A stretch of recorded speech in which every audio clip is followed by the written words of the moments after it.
Hi everyone, my name is Nishil, and in this talk, I'm going to present our work on understanding random walk-based temporal graph learning pipeline.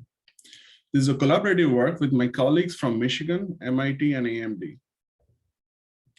Deep learning has had a revolutionary effect in our lives.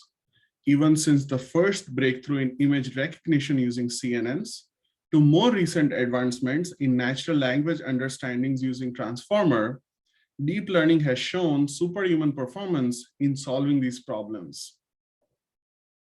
However, modern deep learning toolbox is designed mostly for sequences and grids. This includes learning from images, videos, speech, and text. On the other hand, we are surrounded by graph data structures. A graph is a ubiquitous data structure that models entities and their interactions through the collections of nodes and edges.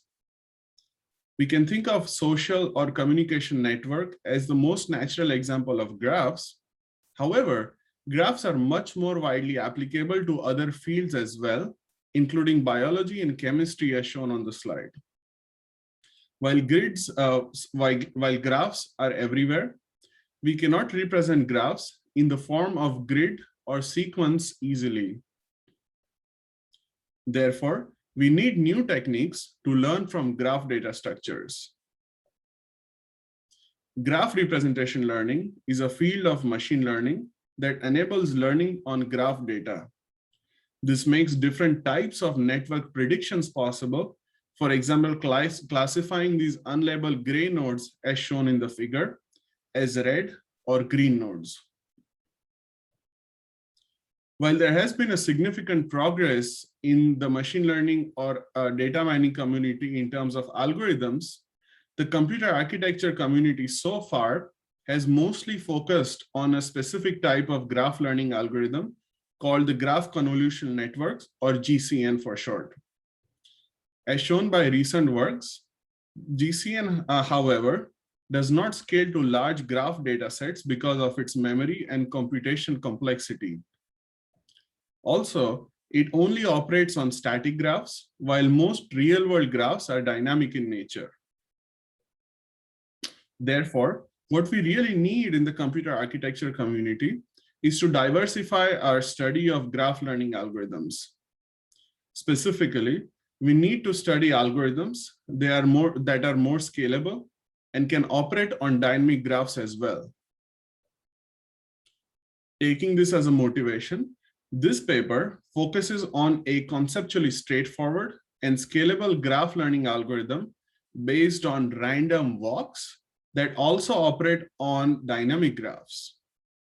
While the algorithm itself is not the contribution of this paper, we offer open source CPU and GPU implementations and conduct performance analysis for future optimization opportunities. This is the outline for the rest of my talk. Next, let me present the background for this work. Let's first start by understanding what is graph representation learning. So the goal of graph representation learning is to learn this function f that maps each node in a graph to a low dimension embedding space. The intuition here is that the similarity in the network is reflected by closeness of embeddings. For example, if we are defining similarity in the network as two nodes connected to each other, then the embeddings of two connected nodes should be close in the embedding space. There are several algorithms proposed to learn this function f in the data mining or ML community. For example, GCN is one of them. However, as I mentioned earlier in this work, we study a fundamentally new type of graph learning algorithm based on random walks. While the above definition in general works for any type of graph input, in this work, we focus on temporal graphs.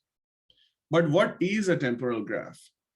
So the temporal graph is a type of dynamic graph that stores network interaction in terms of timestamp information between a pair of nodes. For example, in the graph shown on the slide, a network interaction between nodes U and 0 took place at a timestamp of 1. As an intuitive example of temporal graph, think of an email exchange network where nodes represent users and edges represent email exchanges. As each email exchange happens at a particular time, this is represented by an edge timestamp in the temporal graph as shown here. Next, let us look at the random walk algorithm using a static graph. As the name sounds, random walk algorithm walks from one node to another following graph structure.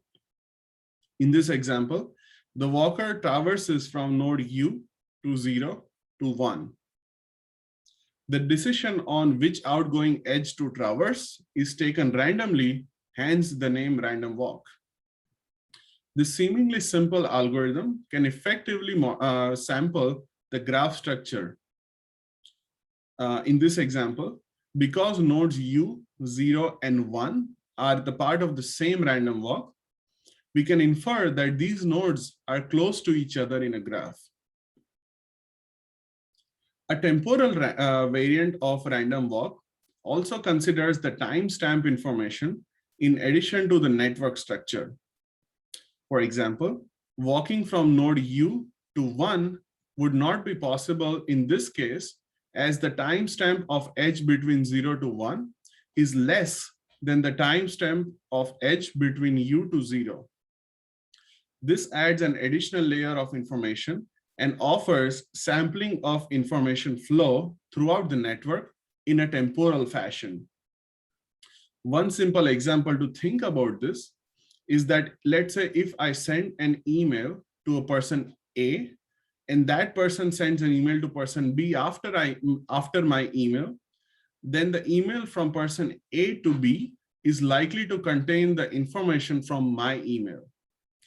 Temporal random walks attempt to understand this specific dynamic information flow in the network. Next, these random walks can be fed into a Word2vec model to find node embeddings.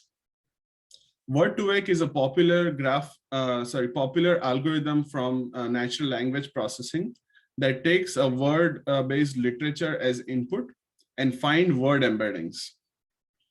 In our case, sentences in Word2vec are like random walks, and words in a sentence are similar to nodes in a random walk. As Word2vec translates the words from the same sentence to close words in embeddings, similarly, the similarity or the closeness of nodes from the same random walk is then translated into closed node embeddings. Once we find the node embeddings, then the rest of the pipeline is pretty similar to the traditional ML pipeline. The node embeddings are fed into an ML classifier to make different network predictions, for example, link prediction and node classification. With that background, let's get into the implementation details of our benchmark suite. At a high level, this work implements two key tasks used in graph learning, that is link prediction and node classification. Link prediction predicts an existence or absence of an edge between pair of nodes, and node classification assigns labels to nodes. Concrete examples of link prediction and node classification are product recommendation on online sales websites like Amazon, and professional role prediction of users on social networks like LinkedIn, respectively. Here, we show the end-to-end model pipeline of our graph learning tasks. A temporal graph is used as an input, which goes through temporal random walk and Word2vec, as I shown earlier, which results in learning node embeddings. These two steps are, the result of these two steps is then fed into a traditional ML pipeline. We model both CPU and GPU implementation of this end-to-end pipeline. We implement the graph part of our benchmark using the GAP benchmark suite, or GAP-BS for short. GAP benchmark suite offers optimized data structures and a collection of graph algorithms. we build our graph learning pipeline on top of GapBS graph data structure by extending them to implement a temporal graph. Downstream ML tasks are use PyTorch C++ API and calls training and testing algorithms from the PyTorch framework. The temporal random walk algorithm is implemented directly on top of the temporal graph data structure from GapBS. To comprehensively sample the network, we sample multiple random walks from the same node. This helps sampling a node's neighborhood from different neighbors, as every time a neighbor to walk is chosen randomly. We also use a maximum walk length to limit the length of our random walks, as the nodes far away from each other in the network are less correlated. All in all, this the runtime complexity of this algorithm is O of number of walks times walk length times number of vertices times the maximum degree of any node. The last term is a result of computation that, to choose a random walk. As in our algorithm, we choose a smarter and more complicated way to sample a random neighbor to walk. While this complexity seems high, it is possible to parallelize this algorithm really well. In our implementation, we parallelize the middle for loop, which iterates over all vertices based on our empirical finding that this offers best performance.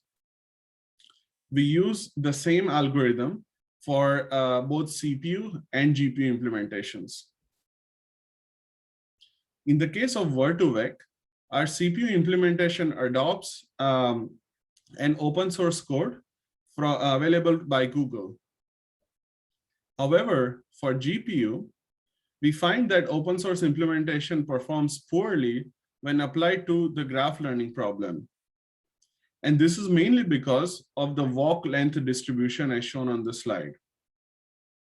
The figure shows that most of the random walks are short in length, which is equivalent to having short sentence lengths in Word2vec. The GPU implementation employs a parallelism scheme that executes different word updates of the same sentence in parallel, while processes different sentences sequentially. This parallelism model, however, when applied to short sentence lengths in graph learning problem as shown here, results in low GPU core utilization and inferior performance. To improve the performance of Word2vec GPU model, we employ a series of optimizations that include batch sentence processing to improve GPU core utilization, and L1 cache bypassing, coalesced memory loads, and parallel reduction techniques to improve the memory system performance. The benefits of these optimization techniques add up to an end-to-end performance improvement of more than 200x without any accuracy loss. Finally, the node embeddings generated by Word2vec are then fed into a downstream ML task. This task first pre-processes the dataset to prepare training, validation, and testing sets. And then these sets are then fed into an MLP-based classifier for training and testing as shown here. We use simple neural network-based classifiers with 1 to 2 hidden layers here. With that, let's dive into the performance analysis and insights of this study. As mentioned earlier, our benchmarks are implemented using C++ and CUDA. We use both a combination of both real-world and synthetic graph datasets for evaluation. We conduct our study using a multi-threaded CPU and a discrete GPU. And for profiling on these two platforms, we use Mica Pin2 and NVIDIA Insight compute tools, as shown here. First, we evaluate the algorithmic aspect of our workload. So using prediction accuracy and execution time, we observe that these workloads exhibit a rich trade-off space between accuracy and complexity. This is shown on the slide using an example of number of computed random walks from each node. With more and more walks, the runtime of the random walk kernel increases monotonically. However, this does not have a monotonic effect on accuracy that saturates after some point. Well, this is not surprising, as a greater number of walks from the same node are likely to result in sampling similar types of neighborhoods after a few walks. In this paper, we also demonstrate this trade-off using random walk length and embedding space dimensions. This rich accuracy complexity trade-off is the main takeaway from this study. While most prior works over-provision these parameters, we find optimal hyperparameter setting that balances between accuracy and complexity. Next, we compare the absolute execution times of different kernels for both CPU and GPU, which shows three interesting findings. First, our study shows that the classifier training dominates the end-to-end execution time. Hence, accelerating the training portion of the workload will yield highest speedups. Second, GPU outperforms CPU implementations only on large graphs, which gives insights into the best platform to use as a function of graph size. This trend, however, is not surprising, as larger graph sizes are better suited to amortize the CPU-GPU data transfer cost over large computation periods. Third, we find that per instruction training time of this pipeline is about 37 times slower than a popular network like VGG. We believe that this is because of different matrix sizes. PyTorch's framework internally calls gem operations, and while these kernels are highly optimized for popular networks like VGG, our study shows that there is a long way to go for other kernel sizes. Finally, we perform a detailed microarchitectural analysis to characterize stall cycles of different kernels of this workload on a GPU. This study finds that each kernel exhibits unique execution bottlenecks. The random walk kernel is mainly bound by compute dependencies, as it uses complicated and long latency compute instructions to perform exponential and softmax calculations. Second, Word2vec is bound by memory dependencies, as it updates random set of model weights based on random set of vertex IDs. Third, the classified training and testing kernels are bound by immediate constant cache misses and compute dependencies because of low compute utilization due to small kernel sizes. For more evaluation results, please check out our paper. Using the takeaways presented in our study, we make the following recommendations for future optimization works. Algorithm designers can use our workloads and improve the accuracy of downstream ML tasks using more sophisticated learning algorithms, for example, ResNet and DenseNet.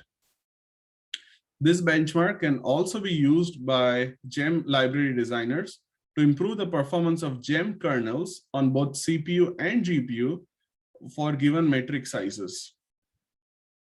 Additionally, our benchmarks can also be used by PyTorch framework, compiler, and hardware designers, as shown here, to guide future optimization efforts. In conclusion, this paper presented high-performance CPU and GPU implementations of a fundamentally new type of graph learning pipeline based on random walks that operate on dynamic graphs. Based on our implementation, we conducted an in-depth performance analysis and presented recommendations on how to further improve the performances of this workload in the future.